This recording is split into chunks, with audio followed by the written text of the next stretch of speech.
2025లో భారతీయ జనతా పార్టీతో కూడిన national democratic alliance NDA విజయాలు ముఖ్యంగా బీహార్ ఎన్నికల్లో పార్టీకి నూతన ఊపునిచ్చాయి. ఈ నేపథ్యంలో మోడీ తెలిపినట్లుగా బీహార్ తర్వాత బెంగాల్ అని బీజేపీ ప్రకటించింది. మోడీ ఇటీవల కొన్నిసార్లు బెంగాల్లో జరిగిన ర్యాలీలో మాట్లాడారు. ప్రస్తుత రాష్ట్ర పాలనపై విమర్శలు తీశాడు. ఇక కొన్ని ఆరోపణలు కూడా ఆరోపించారు.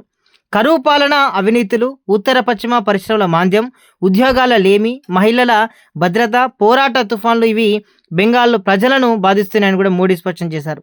బీజేపీ నేతృత్వంలో వికసిత బెంగాల్ సాధ్యమని, రాష్ట్రాన్ని తిరిగి పారిశ్రామిక ఉద్యోగ అభివృద్ధి మార్గంలో నిమగ్నం చేస్తామని చెప్పుకొచ్చారు.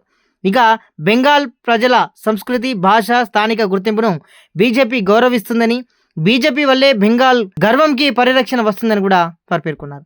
ఇక ఈ సాయంతో బీజేపీ పక్కన ప్రణాళికలు, స్థానిక ఆకర్షణలు బలోపేతం చేయాలని కూడా మోడీ దృష్టి సారించినట్టు తెలుస్తోంది. బీజేపీని పాత విజయ మార్గంని అంటే బెంగాల్ పరిస్థితుల అనుగుణంగా మెరుగుపరుస్తుంది.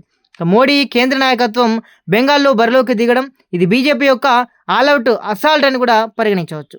ఇక వారికి ప్రయత్నంతో స్థానిక బూత్ కమిటీల ఏర్పాట్లు, కొత్త వాకర్ల జోరు, ప్రజలు నేరుగా పునరావృతం భావన పెంపొందించేందుకు కూడా కృషి చేస్తున్నట్టుగా తెలుస్తూ ఉన్నది. ఇక అలాగే మోడీ తాజాగా బెంగాల్లో సంస్కృతిని గౌరవించే రీతిలో ప్రచార మాటలను కూడా ప్రారంభించాడు. జై కామ్ మాకాళి, జై మా దుర్గా వంటి బెంగాల్లో సాంస్కృతిక సూచనలు ర్యాలీలు కూడా వినిపిస్తున్నాయి. అయినా బెంగాల్ రాజకీయ వాతావరణం బీజేపీ పోరాటానికి సులభం కాదు. బెంగాల్ ప్రజల స్వతంత్ర భావనలు, వారిది ఒక ప్రత్యేకమైన భాషా సాంస్కృతిక గుర్తింపుగా ఉన్నట్లు తెలుస్తూ ఉంది. ఇక రాజకీయ వ్యూహాలకు కూడా అనుకూలంగా కాకపోవచ్చని కూడా తెలుస్తూ ఉంది. ఇప్పటికే టీఎంసీ బీజేపీ దిగుమతి నిరోధక అభియోగాలు, సాంస్కృతిక భద్రత, స్థానిక స్వాతంత్ర హక్కుల అంశాలను క్లుప్తంగా ఉపయోగిస్తుంది. ఇక టీఎంసీ నేతలు మోడీ వ్యాఖ్యలను బెంగాల్లో అవాస్తవ ఆశలను కూడా కుప్ప నడుపుతూ బీజేపీ ప్రయత్నాలను తీవ్రంగా ప్రశ్నిస్తున్నారు.